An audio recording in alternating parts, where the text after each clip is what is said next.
আওয়ামী লীগের সাধারণ সম্পাদক ওবায়দুল কাদের বলেছেন, সাবেক সেনাপ্রধান জেনারেল আজিজ আহমেদ এবং পুলিশ প্রধান বেনজির আহমেদের দুর্নীতির অভিযোগ ব্যক্তিগত, আওয়ামী লীগের এতে কোনো দায় নেই। দুর্নীতির প্রমাণ পেলে কাউকে ছাড় দেবে না সরকার। ধানমন্ডিতে এক ব্রিফিংয়ে তিনি জানান, উপজেলা নির্বাচনে ভোটার উপস্থিতি মোটামুটি সন্তোষজনক। রিপোর্ট করছেন সৈয়দ আব্দুল মুহিত। ধানমন্ডিতে আওয়ামী লীগ সভাপতির রাজনৈতিক কার্যালয়ে সংবাদ সম্মেলন করেন দলটির সাধারণ সম্পাদক ওবায়দুল কাদের। এ সময় তিনি উপজেলা নির্বাচনে ভোটার উপস্থিতি নিয়ে দলের সন্তুষ্টি জানান। বলেন, বড় ধরনের সহিংসতা ছাড়াই ভোট গ্রহণ হয়েছে। তিনি জানান, এই পর্যায়ে উপজেলা নির্বাচন অবাধ ও সুষ্ঠু হয়েছে। আমরা এবার আরো খারাপ উপস্থিতির হারটা আরো কমে যাবে ভেবেছিলাম, কিন্তু বাস্তবে তা হয়নি।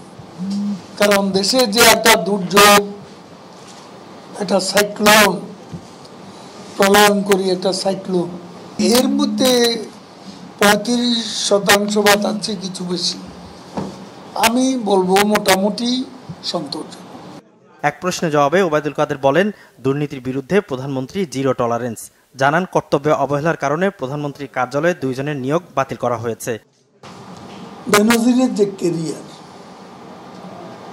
তার যে পার্সোনালিটি,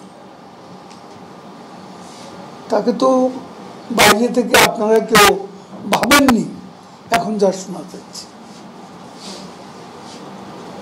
এটা তো আপনারা ভাবেননি, কেউই ভাবেনি। আজিজ আহমেদ অত্যন্ত বিচক্ষণ অফিসার, খুব পড়াশোনা জানা অফিসার, তার কিছু ডিগ্রি আছে যেটা অন্য সেনাপ্রধানদের অনেকেরই ছিল না। এখন আসলে যোগ্যতার জন্যই সেনাপ্রধান করা হয়েছে। এখন সে যদি দুর্নীতি করে, তদন্ত হচ্ছে, তারও তদন্ত হবে, দুর্নীতির তথ্য পেলে তদন্ত হবে এবং কাউকে ছাড়তে হবে। আজকে প্রাইম মিনিস্টারের অফিসে 2 জন গুরুত্বপূর্ণ লোক আজকে, তাদের সাথে চুক্তি বাতিল করা হয়েছে। সেটাকে আপনার রিপোর্ট করেছেন না? দুর্নীতির অভিযোগ আছে কিনা আমি তো জানি না।